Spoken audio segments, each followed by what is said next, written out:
Hello friends, Garuda Purana के मुताबिक मृत्यु के बाद मनुष्य को कौन सा जन्म मिलेगा, यह उसके कर्म। गरुड़ पुराण के अनुसार हर जीव का पुनर्जन्म होता है, यानी वह फिर से जन्म लेता है। हिंदू धर्म शास्त्रों में ऐसा उल्लेख मिलता है कि जो इंसान जन्म लेता है उसकी मृत्यु अवश्य होती है। गरुड़ पुराण के मुताबिक मृत्यु के बाद मनुष्य को कौन सा जन्म मिलेगा, यह उसके कर्म पूर्व जन्म के कर्मों पर निर्भर करता है।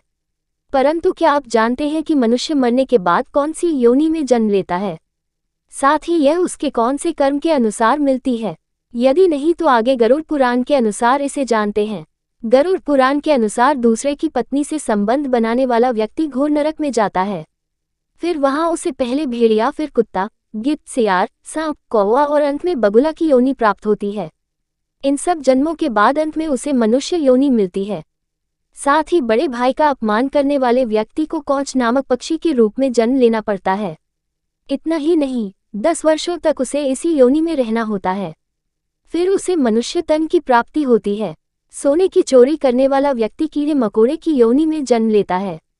वही जो व्यक्ति चांदी की वस्तु चोरी करता है उसे कबूतर की योनि मिलती है। इसके अलावा देवताओं और पूर्वजों को संतुष्ट किए बिना मरने वाला इंसान 100 साल तक कौए का जीवन व्यतीत करता है। उसके बाद मुर्गा, फिर 1 महीने के लिए सांप की योनि में रहने के बाद उसके पापों का अंत होता है। तब जाकर वह मनुष्य के रूप में जन्म लेता है। साथ ही साथ जो मनुष्य स्त्रियों की चोरी करता है उसे अगले जन्म में तोते की योनि प्राप्त होती है। वही जो व्यक्ति किसी शस्त्र से किसी की जान लेता है उसे गधे की योनि में जन्म लेना पड़ता है। उसके बाद वह हिरण का जीवन व्यतीत करता है और फिर उसकी हत्या भी किसी शस्त्र से ही होती है। फिर वह मछली, कुत्ता, बाघ और अंत में मनुष्य योनि को प्राप्त करता है।